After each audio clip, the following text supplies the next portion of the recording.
Kami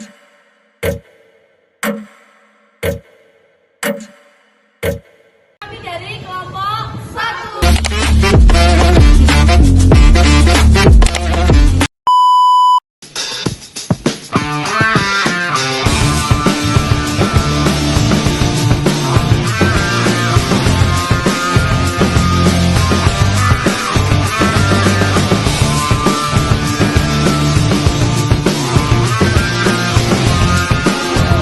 Di sini kami akan membahas mengenai teori permainan zero sum game dan non zero sum game.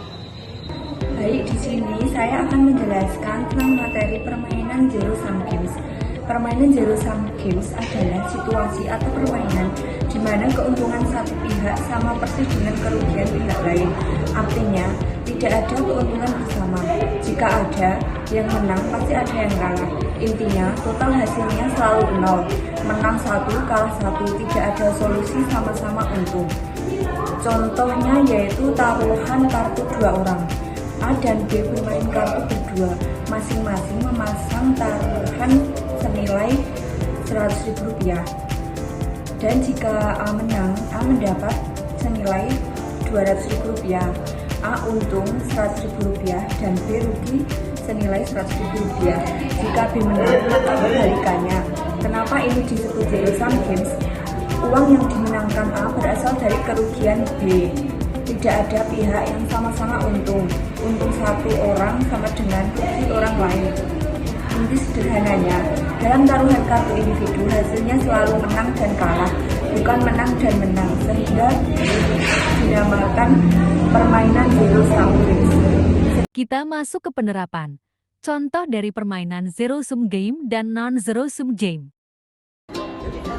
Nah, di sini Aziz dan Marlinda mengajak teman-temannya untuk bermain kartu. Setiap orang mengeluarkan Rp50.000.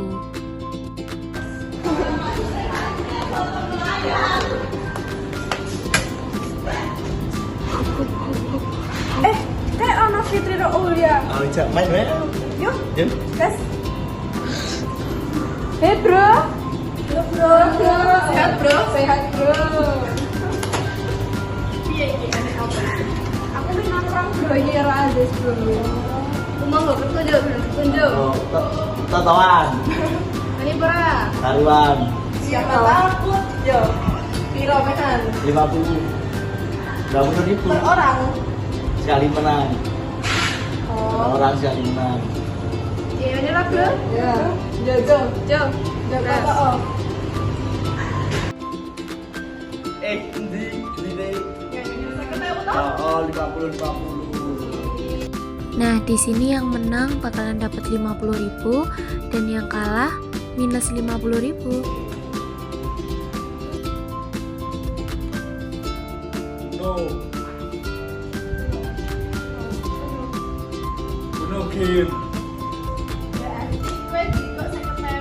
Babak pertama dimenangkan Aziz.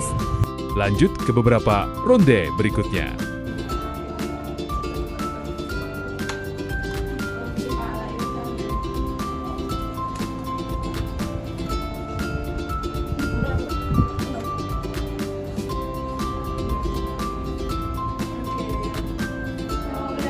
Di sini, Ulia dan Aziz menang 2 kali.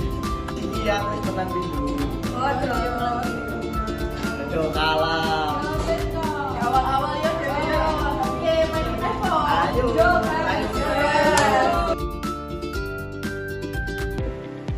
Oke teman-teman, di sini aku melanjutkan dari video sebelumnya. Kalau kita melihat itu kita 6 orang anggota itu melakukan yang namanya teori permainan zero sum game. Nah, jadi untuk permainan zero sum game sendiri itu adalah permainan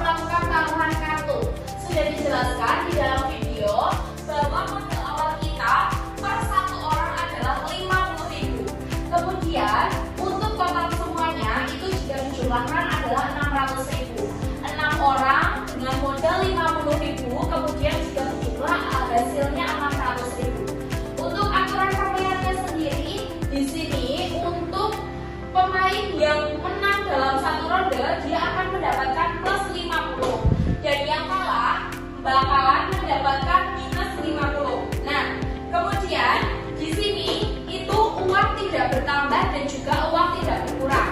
Jadi untuk pemain yang menang dia pasti mendapatkan uang dari pemain yang kalah dan pemain yang kalah tidak akan mendapatkan apapun.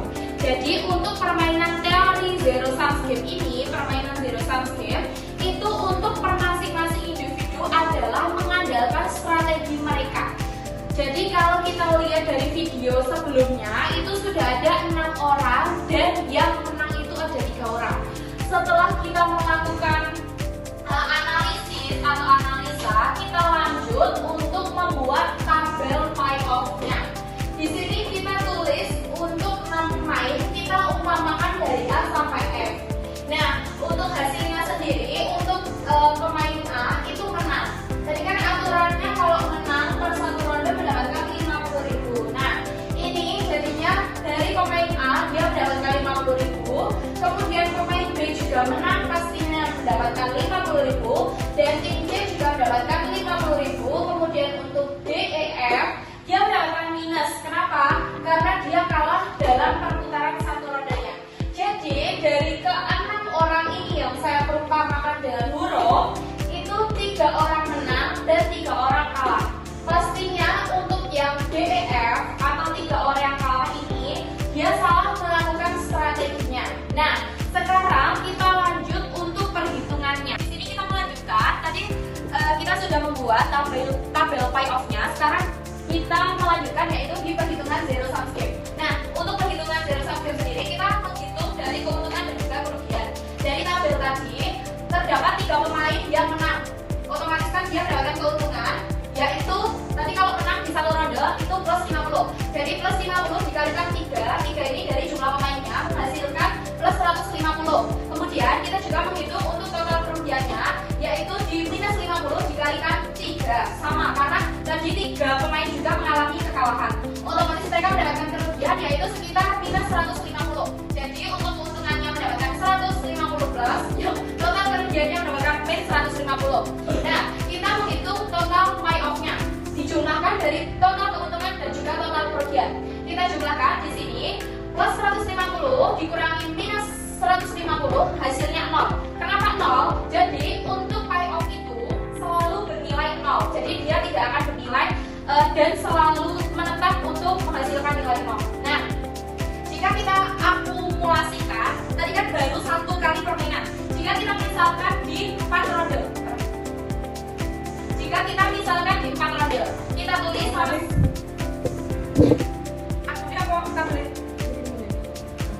kita akumulasikan menjadi 4 ronde. Tadi sudah kita tulis di tabel payoff pertama itu 1 kali putaran. Kita tulis di 4 ronde. Nah, di sini untuk pemain A itu mendapatkan menang yaitu 2 kali. Alhasil dia mendapatkan plus 100.000.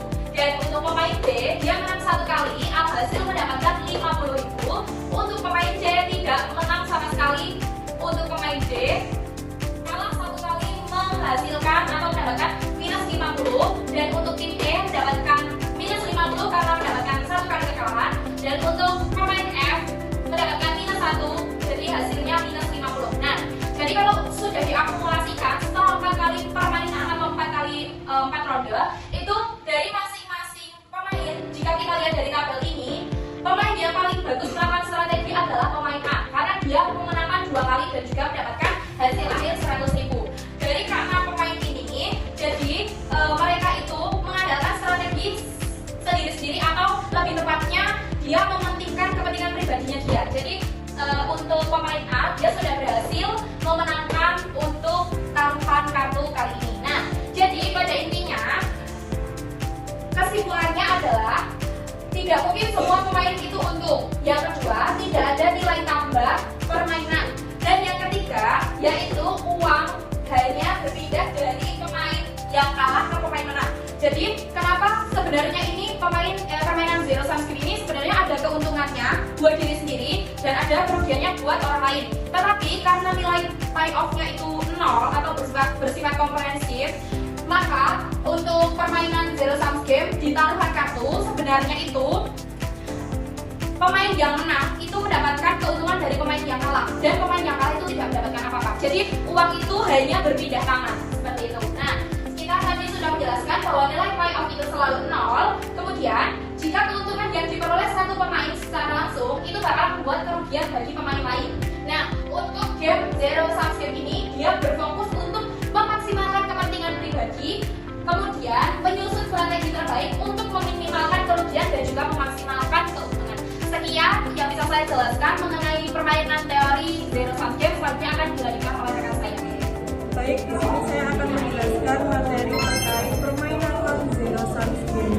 Non-zero sum game itu adalah situasi permainan atau interaksi di mana hasil yang diperoleh para pihak itu tidak harus saling menguntungkan. Nah, artinya itu semua pihak bisa sama-sama untung dan juga bisa sama-sama rugi. Atau satu untung dan juga sementara yang lain juga masih bisa untung. Nah, di sini saya akan memberikan salah satu contoh dari permainan non-zero sum game, yaitu memproduksi minuman, karena itu termasuk dari non-zero sum game karena melibatkan banyak pihak yang saling bekerja sama dan sama-sama memperoleh manfaat satu sama lain. Misalnya dalam memproduksi minuman teh botol, nah itu tuh prosesnya dimulai dari petani teh yang menjual daun teh hasil panennya itu kepada pabrik. Dari penjualan tersebut, petani memperoleh penghasilan untuk memenuhi kebutuhan hidupnya. Nah, pabrik kemudian mengolah daun teh tersebut menjadi minuman yang siap dikonsumsi melalui proses produksi, pengemasan, dan distribusi. Dari kegiatan ini, perusahaan mendapatkan keuntungan dan dari hasil penjualan produknya, sementara para pekerja pabrik memperoleh gaji dan pengalaman kerja. Di sini mereka berempat akan membuka bisnis, yaitu menjual teh dan juga kopi. Iso sumpah nek kowe iki. Nah, mosok dhewe pirang sasi lah nganggur, anane mung curhat rono rene cepet wes. Aku dhewe kepiye dhewe buka usaha dengan modal sing cilik kowe wis ra apa-apa piye, do setuju ra nek buka usaha. Apa saiki? Nah, kira-kira apa yo sing laris panganan ombenan apa-apa? Ombenan rasi kayak panas soalnya. Oh, panas kan. Apa yo ombenan ki apa yo kira-kira yo? Kopi sih aku. Kowe iki Oke.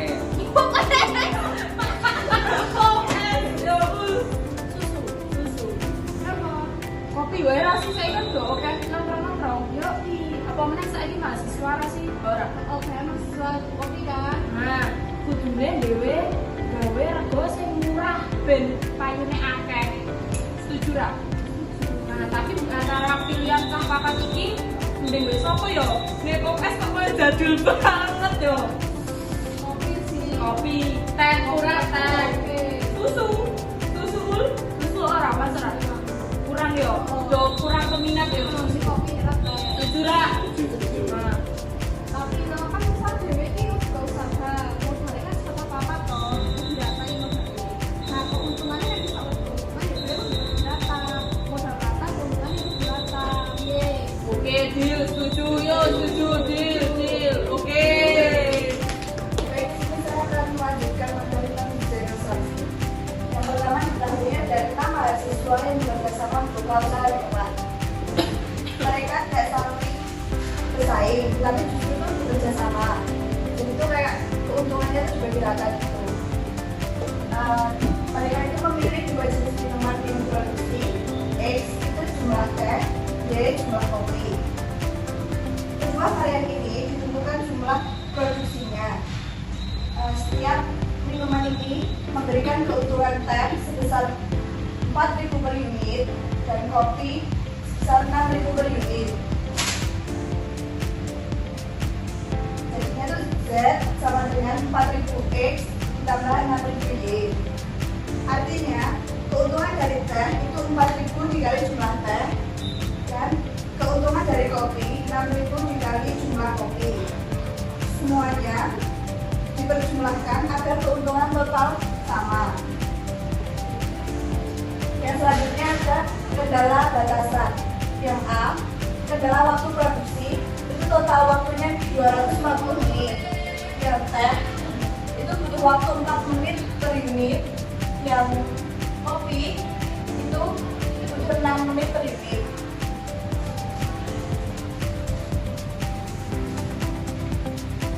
Artinya, total waktu produksi teh dan kopi tidak boleh melebihi 240 menit.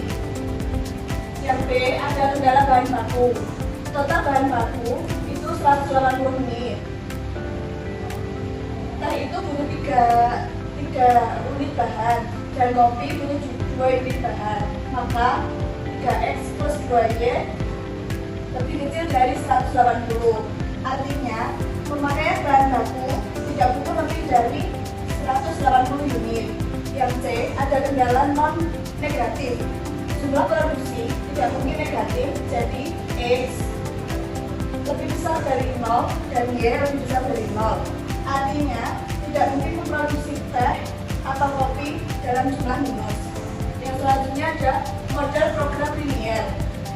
Maksimalkan Z sama dengan 4000X plus 6000Y dengan kendala 4X plus 6Y lebih kecil dari 240. 3X plus 2Y lebih kecil dari 180 dan X lebih besar dari 0,Y lebih besar dari 0. Selanjutnya menentukan titik pojok atau metode grafik. Titik pertama yaitu titik 1,0 tidak memproduksi apapun. Z sama dengan 4000 plus 6000 sama dengan 0. Titik kedua yaitu Y sama dengan 0. Dari kendala waktu 4X sama dengan 240 sama dengan 60. Dari kendala bahan baku 3X sama dengan 180, X sama dengan 60. Dan selanjutnya titik ketiga. Dan titik ketiga, titik potong sumbu X sama dengan 0. Dari kendala waktu 6Y sama dengan 240, Y sama dengan 40. Dari kendala bahan baku Z, Y sama dengan 180, Y sama dengan 90. Yang memenuhi kedua kendala adalah yang paling kecil, yaitu Y sama dengan 40. Yang selanjutnya titik 4, titik potong kedua. Selesaikan sistem persamaan 4X plus 6Y sama dengan 240, 3X plus 2Y sama dengan 180. Kalikan persamaan kedua dengan yang ketiga. Kalikan persamaan kedua dengan 3. 9X sama 9X plus 6Y sama dengan 540. Kurangkan dengan persamaan pertama, yaitu 9X plus 6Y dikurangi 4X plus 6Y sama dengan 540 dikurangi 240. Ini ketemunya 5X sama dengan 300 dari sini. X sama dengan 60. Substitusi ke persamaan kedua. 3X 60 plus 2Y sama dengan 180. 180 plus 2Y sama dengan 180. 2Y sama dengan 0, Y sama dengan 0. Solusi optimalnya, keuntungan maksimum yaitu Rp240.000. Solusi optimal biaya memproduksi 60 teh dan 0 kopi atau 0 teh 40 kopi. Jadi, dari dua teori tersebut, agar pelaku dapat memilih strategi yang tepat antara bersaing secara ketat atau menghasilkan hasil yang optimal. Jadi, kesimpulan dari teori zero sum games dan teori non-zero sum games adalah bagaimana cara pihak-pihak mengambil keputusan dalam situasi kepentingan bersama. Pada teori zero sum games itu keuntungan yang merugikan pihak lain, sedangkan Non-zero sum game itu keberhasilan yang tidak merugikan pihak lain sehingga menciptakan kerjasama dan menciptakan keuntungan bersama.